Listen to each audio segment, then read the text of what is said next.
Я сейчас вам буду показывать карты 18-20 века. Все они говорят, что Владикавказ основан рядом с ингушским селением Заурово. И вот на карте вы сейчас сможете это увидеть. Я несколько карт вам буду показывать. На правой стороне Терека осетины появились только после основания крепости Владикавказ в 1784 году. Основали свое селение. В 1785 году все возведенные укрепления были оставлены российской армией, так как были не в состоянии сдерживать нападение горцев.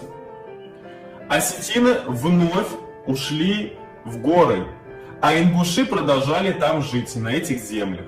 Вновь вернулись военные в крепость Владикавказа только в 1803 году.